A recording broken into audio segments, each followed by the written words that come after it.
lot of race fans up in this area. This is, racing country up here. A lot of modified fans, and these folks know how to do it right up here. We had a lot of racing yesterday, and it was a lot of fun. I know these guys are excited about what's going to happen today.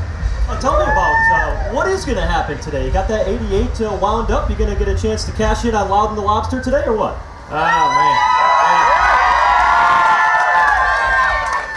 We have been working on this race car since we unloaded it, and it's been a labor of love for sure. Hopefully we got a little bit of luck on our side. I think there's some guys that are showing a little bit more speed than us, but that doesn't mean you can't put yourself in position to win the race and have things go your way with the strategy. So we know there's going to be a lot of different strategies today with the stages, and when guys are going to pit and not pit, and who might stay out there at the end.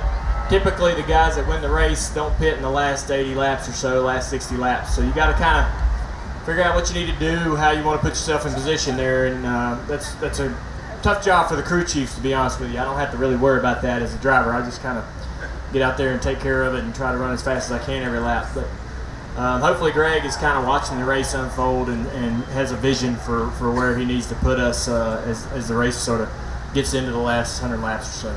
I joke about Loudon the Lobster, but they just brought him over to the media center for everybody to check it out. I mean, we got a 20-pound lobster, and we're giving out to the race winner tonight. I mean, are you a seafood guy? Absolutely, yeah. I love boy. Yeah. You can't come to New England and not like a little seafood, right? I mean, come on. Yeah, I'm a big fan, especially it's a as a driver, you go to these racetracks, and some of these racetracks really kind of are real, we'll just say consistent with their trophies, and there's a few that have really unique ways to celebrate the win, and this is definitely one of them with the lobster, and it's something that sort of connects you personally to the racetrack in the area. Martinsville has the clock, and last week in Kentucky they have the jukebox. I mean, there's a few racetracks that have kind of creative ways to do it, and this is one of them. So definitely would like to hold that thing up at the end of the day, and maybe cook him up later down the street. I know they get him just down the road here, because I've been down there to visit and take a peek before race weekend starts, and so I know where we can get him cooked up at. Yeah, a little motivation, right? Yeah, absolutely. Now, you talked about yesterday. I mean, we had a full day. I think there was 12 hours of on-track activity here yesterday. You mentioned the modified race. Now, I know your brother-in-law. I mean, he's into that open wheel stuff. I mean, you're not running full-time next year. What do you think? Running in the draft out here, modifieds next year in New Hampshire? Well, I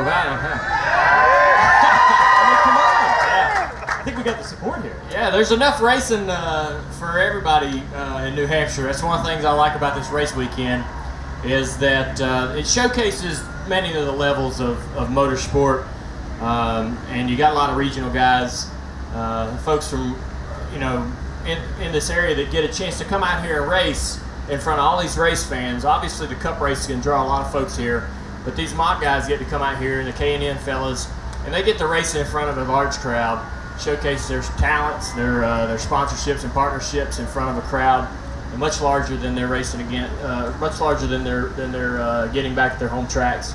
So it's a great event. It's a big deal for them. I was at that level at one time, and to be able to race in front of a large crowd like this, you really get pumped up. Those guys come in, all your buddies want to come to the racetrack, be a part of the team that weekend. You got more. You go to the local track on the weekend, you can't find anybody who want to go help you. You come to these big deals, and you can't get everybody in the truck. But this is their Daytona 500 for a lot of those guys. So, but I certainly enjoy watching the modifieds run here. I applaud New Hampshire Motor Speedway for providing the fans with so much action throughout the weekend. They get a big bang for their buck when they come out here and buy a ticket to New Hampshire. Now, I heard that there was a little bit of a cycle race going on here yesterday around New Hampshire. You and the boys, I know Jimmy Johnson probably put a little peer pressure on you with how fit he is, right? I mean, he's going out there. You guys going a little racing here on the race weekends. I hear you took a little ride around New Hampshire. Yeah, so Hendrick Motorsports has started this fitness program, and they require the drivers to do a certain amount of exercise a week. And I'm like, man, I don't really enjoy any particular part of that. So Jimmy says, Jimmy's like, man, try this bike out. You might like that. So he loaned me a bike about 1.5 years ago, and I put it up on a rack. And so That's a good spot for it. yeah, I didn't touch it for about a year and a half. Wipe the dust off it. We got to Atlanta this year, and he said he's been bugging me to try it. Jimmy's a really, really good person, a good friend, and he knows that I'm gonna like this. This is the same way he was with social media. He was like, "You gotta try it. I know you're gonna like this," and he wouldn't let it go. So finally at Atlanta, I said, "I'll ride," and we took off out of the track on Saturday or Friday, whatever day it was, and rode 16 miles, came back. And I've been doing it ever since. It's a great.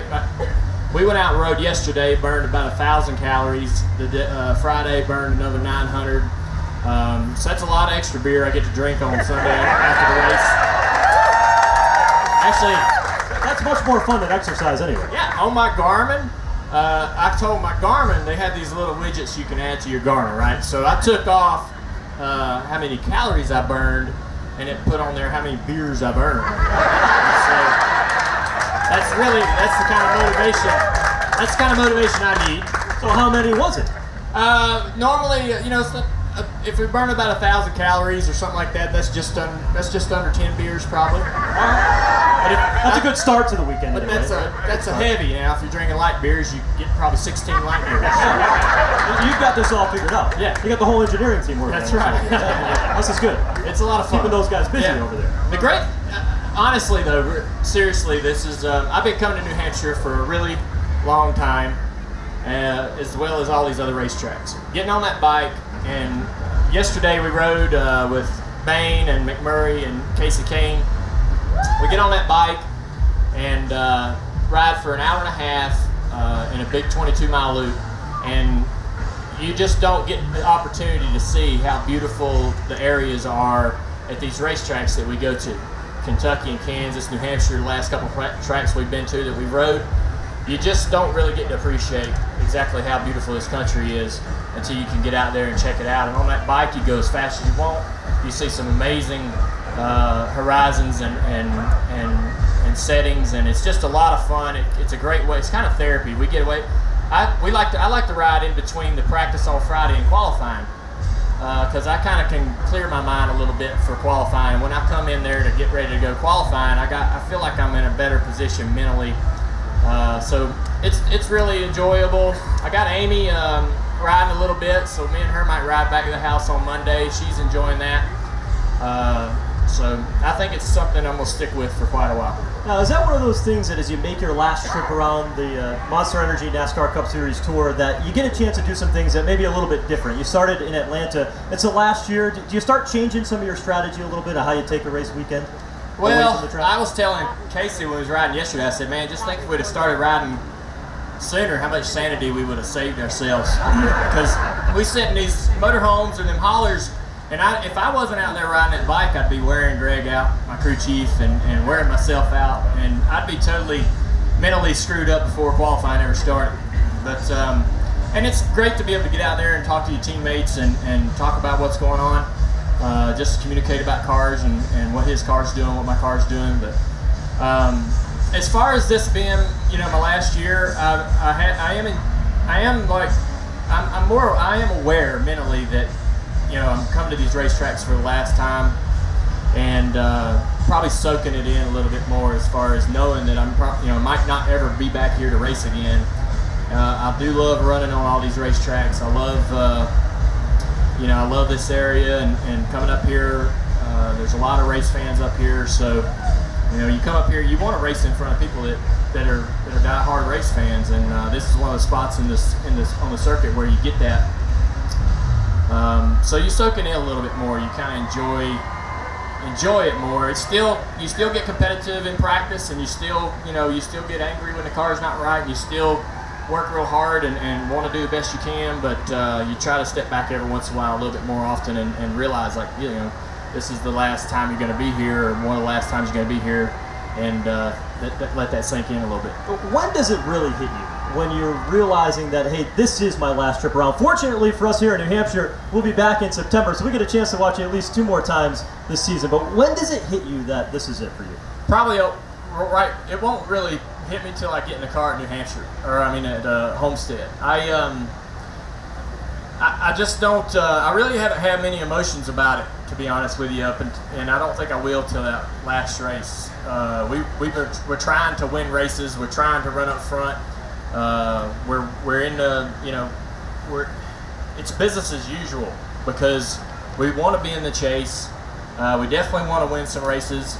So we're working hard toward those goals, and that applying yourself that way doesn't allow you really to let it sink in yet. So, and that's okay. I think that I'm still got a job to do. I'm still under contract to do that job. I think that my owner and my team and everybody, my sponsors, expect me to get in there and give it my all. So, we're working really hard trying to do the best we can every single lap. So I don't think I'll really have time to let it sink in until Homestead, maybe right before we climb in the car. I was with Steve Letarte when he had his last season. It was business as usual the whole way through. We worked our guts out all the way to the very end. And right when I got into the car for Homestead race, he customarily would get down on a knee and we'd talk for a second about the race, and he'd say, "All right, good luck. I'll see." And right when he got down on his knee and leaned in there to start talking about the race, he just fell out and just started bawling. And so that's how I kind of picture it for me, is the emotion really won't come until that moment, like, this is it, this is the last race. And so, but until then, we're driving the hell out of it and having fun. And we're looking forward to that part. You've got a huge weight on your shoulders. We got a great crowd here with us today. Everybody with their junior gear, no matter where you go on the circuit. NASCAR's most popular driver. That's a big void to fill. Who's the guy? Who's the next Dale Earnhardt Jr. that's going to be NASCAR's most popular, in your opinion? Oh man, it's up to these guys, to be honest with you. Well, they've got the answers. Yeah, it's really up to the fans, and I think there's a lot of drivers out there that are doing a great job of marketing themselves. They're also very qualified on the racetrack, very talented on the racetrack, doing a great job there. But there's a lot of guys that could fill that role and that will fill that role. I think Chase Elliott, my teammate, is an up-and-coming star. Larson's already a star. He's going to be around a long time and winning a lot of races. Blaney obviously is another name on that list. Eric Jones. You still have Logano and guys that are veterans. So you still have some veterans hanging around. Truex obviously is one of my best. That's one of my best friends. Me and him hunt together. We own some property up in Ohio, and we'll go deer hunting every year and turkey hunting. We've been working on our cameras all weekend together. But there's a lot of talented guys, and there's a lot. One thing that obviously we all want talented race car drivers out on the racetrack. But one thing that I like about what I'm seeing from these guys is how personable they are. And how much you get to actually, it means something for the fans, and I think I'm speaking as a fan myself, to know who these guys are and to get to see who they are during the week as well as on the racetrack. So there's a lot of guys that are really great at showing who they are, whether through social media or what have you. Blaney's one of the best at the moment, in my opinion, as far as showcasing his personality and letting people see who he is. You kind of want to feel like you kind of know the guy that's out there driving the car, and that's real important to be genuine and be yourself. And these guys, I think these young guys get that. Well, it's really cool too, because you've got the Dale Jr. download. Ryan's got his podcast now. We've got access to you guys that we never had before. But from the driver's perspective, how hard is it to put yourself out there? You talked about the emotion of Steve Letarte and that last race for him as a crew chief. How hard is it when the spotlight is always on you to just open up to everybody? It's not hard at all. You just got to be yourself. People are either going to like that or they're not going to like that, and they can pick something else that they like. But it's real easy. You just kind of, but you make mistakes. You can put your foot in your mouth every once in a while, and that's just being human. But you try to learn from those mistakes, make adjustments. But I think people can smell, people can see the truth, and they can smell the BS. So you gotta just be yourself. And I think a lot of these guys are really, they do that. Who they are is who they are, and a lot of. The demographic I think that we're missing in the sport is the younger fans, and Blaney and Chase and those guys utilize the tools that those fans access as well through social media and so forth, Snapchat and all those things. Us older guys, we weren't born into that. We had to kind of understand how to get on that Twitter train and all that stuff as it came about. But these guys grew up with that, and the access that they are going to give the fans will be unique to what we've ever done, or my generation has ever done. You look towards the future, and you're doing some new things next year with your wife, Amy. You've got a TV show planned. Tell us a little bit about that, because it sounds like, from an outsider's perspective, from a race car driver, designing homes might be a little bit out of your element. What's that Absolutely. That's a good assessment. Little bit. So we have a house down in the Keys. We've had it for many, many years. We bought another house down there because it was a dump. It was in need of some attention. The people that had owned it had just used the yard as a trash collection, and it was just driving the whole neighborhood crazy. So we bought the house really just to clean it up. I bought it probably for a little bit more than it was worth. I've been talking to DIY and some other networks about maybe doing a show to renovate it, only really to offset the cost of renovating it. So when I do have the house done and want to sell it, I can just break even. So we're doing the show, literally to pay for the renovation to sell the house to someone who will enjoy it. But Amy is an interior designer. That's what she's always done all her life. So it just seemed like a great idea to try to get in there and learn a little bit about the space. And yeah, it's going to be a 4.5 month renovation. It's going to happen really fast. I think the show comes out sometime in February if everything runs smoothly. It's a 4-show series, 30 minutes. It's really small in the grand scheme of things when it comes to TV, but it's definitely outside the box for us. But it's something. It's not really connected to the retirement. We've been trying to get this project going for 3 or 4 years, and it just happened to coincidentally fall right around the time we decided to retire. But we're down there probably 2 days out of the month working on this house, sometimes in 3-day chunks, actually doing the work ourselves. It's a lot of fun. We know the contractor really well down there, so it's very comfortable. I was on a Bobcat the other day digging a bunch of dirt up, and nice. We got under the house and was jacking it up because this thing's really in bad shape and it's leaning one way and all that. So it's a lot of fun. We'll see how it goes. Hopefully, we're watching DIY shows, like wondering how we're going to look on TV, and trying to decide. Spend a lot of time before the mirror now. Yeah. Dale, this is the last run around before we let you go here today. I'm curious, from your perspective, we've got a lot of fans here. What do you want to say to the race fans? What's your thank you to them for all the support we have here today and racetracks throughout the country for your career?